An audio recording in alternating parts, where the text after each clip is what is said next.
So, this is Travis from Unlocked Composites. The keys that I've been designing so far, and the ones that are furthest along, are ones for the Generation 1 key. You'll see this one in a lot of earlier BRZ Scion FRSs. Also, the Generation 2 key. You'll see this one in a lot of the later Model 86s and I believe BRZs. And the one that I'm still developing and haven't finished yet is the early keyless version. Now this was used in the early 2013s, and I believe they used them up into 15. I can't remember for sure. But these are the three that I'm working on right now. This is the one that I'm going to be transferring today into this key. As you can see, the size is obviously much smaller, and it's made of this nice twill carbon fiber. Flip key here has nice quick action, little engraving on the back. You can see the tool paths are kind of nice and organized. This one I actually have a forged carbon link on it, so it's actually this same material here is what the actual eyelet is for your keyring. And I've been using a Generation 1 key that I made that I've been using for the past 7 months or so and testing the mechanism. I know the mechanism is good and durable. What I'm testing today with this key, this is an OEM key, is the fitment of the fob and everything inside it. Because this key, I didn't have an OEM one on hand, so that if there's any slight differences in fitment, we'll be able to tell now. Usually the aftermarket keys for these are really close in size, but they're just a wee different if they are different. Sometimes they're exactly the same. So here I'm unwinding the spring here. You can see there's that eyelet right there that comes out. And so I can pull this out. So here we have the top. You can see we have the, here's our buttons here. I machine everything in-house here. Alright. And then we're pulling our key out, pull our button off. Now, this is the aftermarket one, which I suspect this one is actually really close to the OEM one. You can see right here, the spring is actually captured by this set screw that actually goes into the bottom. So when I install these, I install the spring first, and then the set screw gets installed through here. This is actually threaded in the bottom, and then this thing's captive, so it makes it really easy to wind up. So now I have this fob in here, and usually just kind of catch an edge, and you can start pulling it out here. It's a nice snug fit, so you know it's not going anywhere. There. So this is the one that I modeled off of. So we have that here. So the parts that you need to transfer your key, I also provided as a service here, is obviously the key needs to be cut for the flip key. Your fob that has the remote in it that does the actual unlocking, locking, panic, and trunk. And then right here is your mobilizer chip. I'm going to be extracting the mobilizer chip out of this key today to show you what it looks like if you wanted to build your own key. If you don't want to do it, I'm actually really comfortable doing it now. I can send you a shipping label in a box, and you send your key back to me. I insure it and everything so that if anything goes wrong, you get the money for a key. Once the key gets here, I then will take the mobilizer chip and everything out. I'm able to cut the key here. Long story short, I do all the work here. You get 2 keys back in the box. You get your OEM key back, which to get the immobilizer key out, you do have to dig into the original case a little bit. So, I mean, that's really the extent of the damage to the original case. You could always put that back in there and use a little bit of glue, which what they use from the factory, to get it in there. If that's ever an issue, I also house these replacement kits here that if you ever wanted a exact replica of your key without that little housing piece being damaged, I can always provide those as well. And for a small upcharge, I'm just really passing through the cost.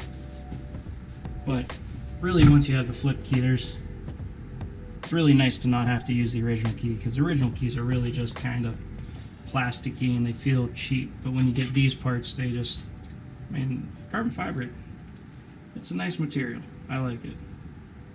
And these are actually threaded in here because I wanted to make a design that had no nuts or anything to it. So the back side of it has 3 bolts, but since to keep all this clean, I actually thread mill the carbon fiber, and the threads are actually really strong, so that it makes this nice clean look here.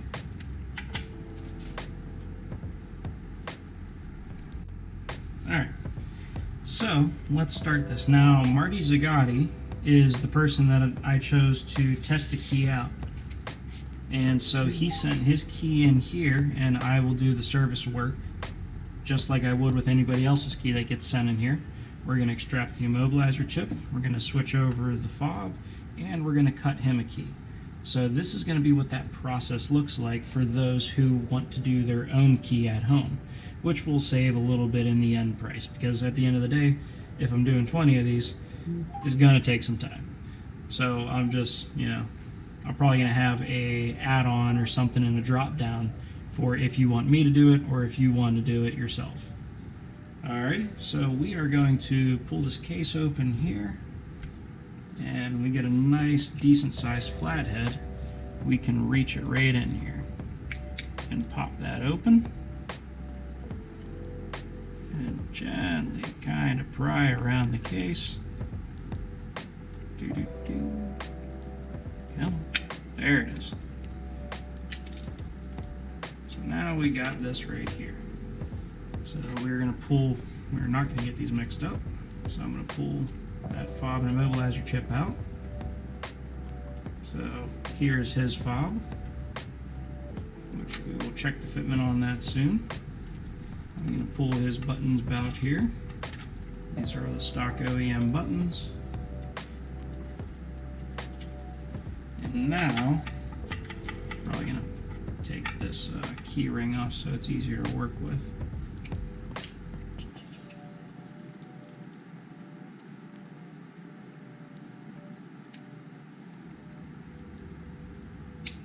Alright, that goes there. So now you can see his immobilizer chip is actually glued down in there, and it's way down there. Now the one thing, if you're doing this on your own, is you want to be very careful not to damage this immobilizer chip, because this immobilizer chip is what talks to your car and determines whether the key that you put in it is a programmed original key or even a programmed key or not. And if it is not, the car goes, no, I'm not going to start. So we want to be very careful when we pull this out. And so what I'm probably going to do is I'm going to take wherever this is, and I'm going to cut down the side here, if you can see, down the side here and right here, and I'm going to pull this back side off. Now when I pull that back side off, I should be able to wedge in there a little bit and make sure that glue gets nice and loose and just pop that out. If this takes too long, I'm probably going to time lapse it.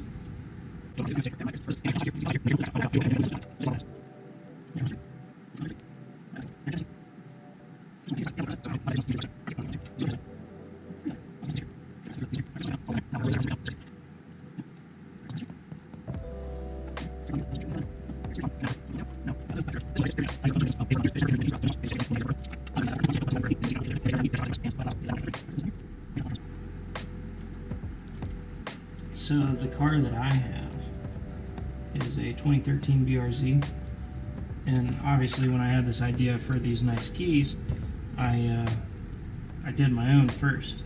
Well, when I bought my car, I actually bought it used, and they only gave me one key for it.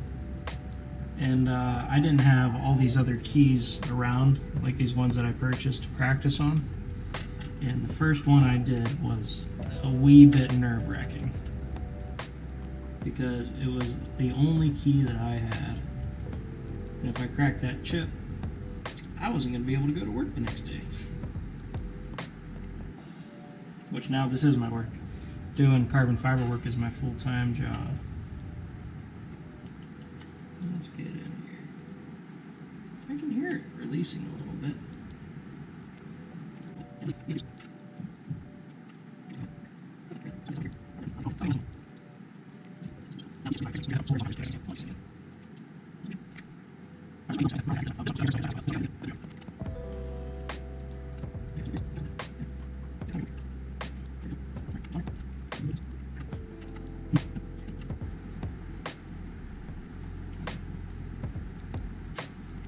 No, I'd say it's all but released. It's got to be really close now. Much for this job, you just want to take your time.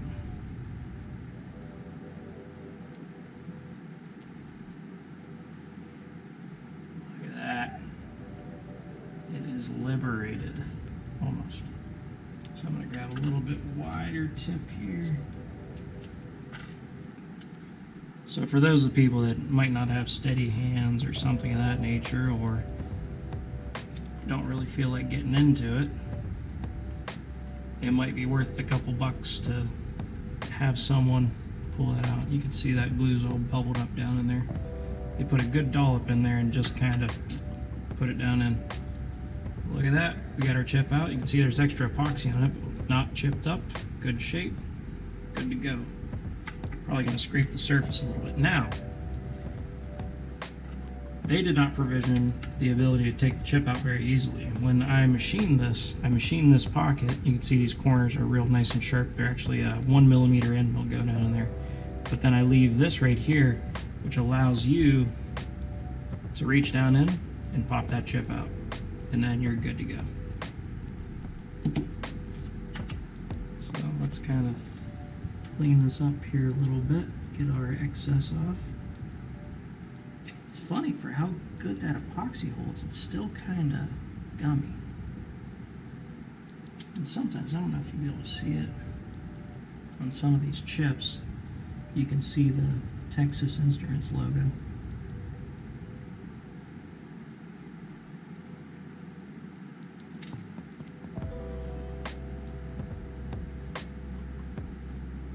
And then they have this bevel.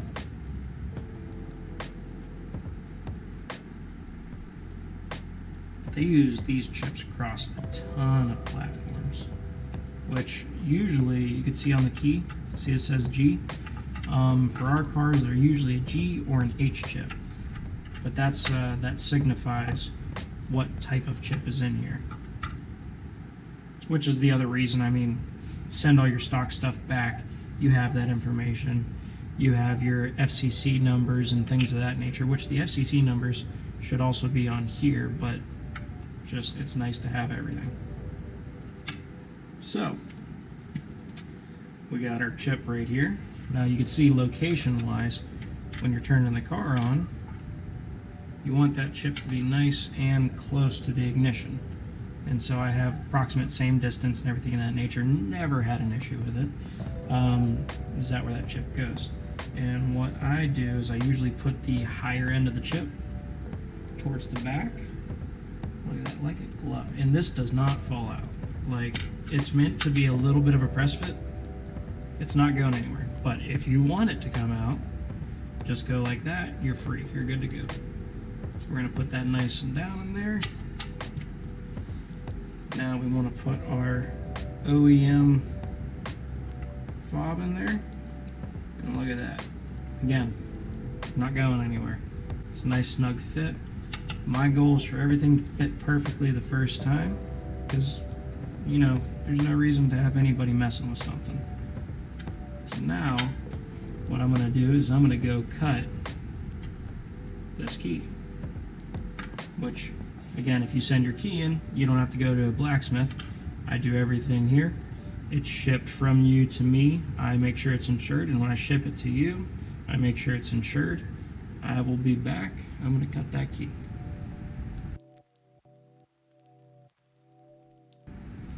Alright, now that we have our keys cut, here they are, we can finish assembling the rest of our key.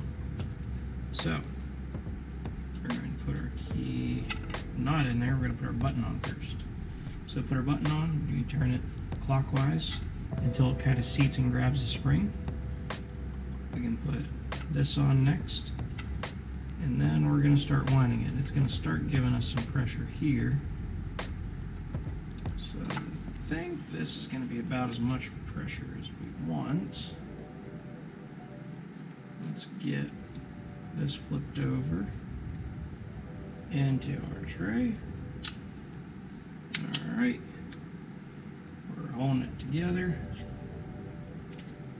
Let's get a couple turns on this screw here. It's a 2mm bolt. Is this the right one? Yeah, that's it. So there, that's holding it a little bit right there. So now I can let go so it's not going to be a little bit of a jack in the box. I can put my second one in here. And before we tighten everything down, we're going to check to see if we like our spring tension.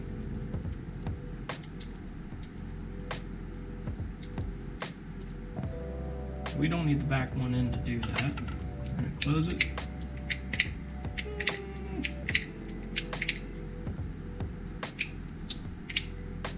Could maybe go a little more than that.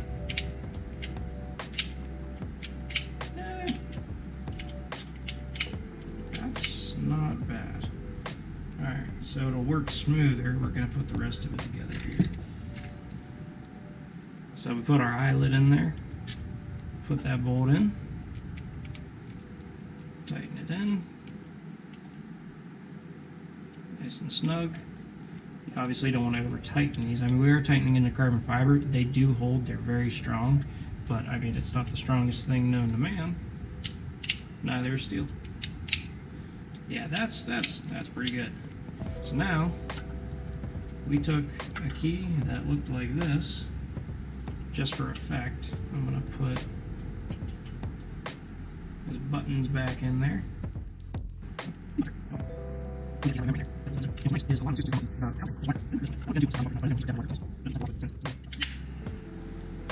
So now we took this key and we turned it into this, and it's ready to go. So what I'm going to do is I'm going to let Marty know that his key is done. I'm going to package it up. I'm going to package everything that has to do with his key here, and I'm going to send it to him, and he's ready to roll.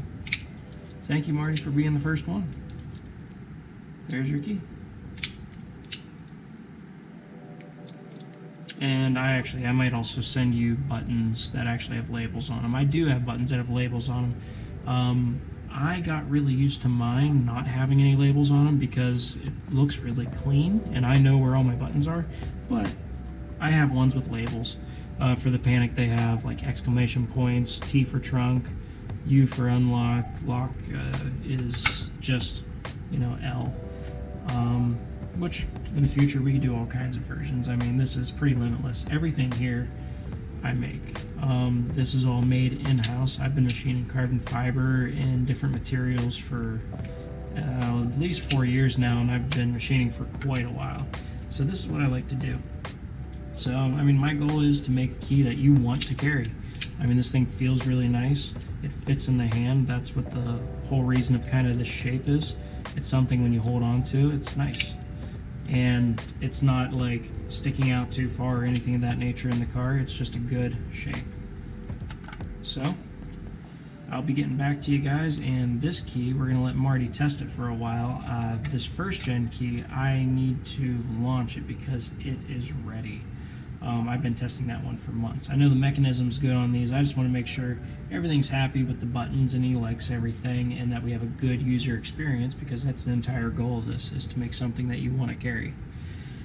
So, alright guys, I'll get back to you in a bit. Thank you for watching and following what I'm doing here. This key will also be coming soon. Right now I'm working on the mechanism. This one will be so much easier to change over because it's just one chip, and then you keep your original key. So I'm making the lock mechanism here, and then this one I think I can sneak in it being double. I might not be able to do double-sided. The reason, which I didn't go over this, the reason that we don't have double-sided carbon fiber here is you need to get that signal out. And so this Delrin allows you to get that signal out. And it just, without that, you're going to have a reduced range, which we don't want to do that. We want a good user experience. So you have the same range with this as you do with this, because this entire back is radio frequency transparent. We'll figure out what we're going to do with this. I got to experiment. I have a buddy of mine has this key, and I'm going to send him what I have done, and we're going to let him test it a while and make sure everything's the way we expect it, and we'll go from there. Alright, you guys have a nice day. Enjoy your Memorial Day weekend, and I'll be back.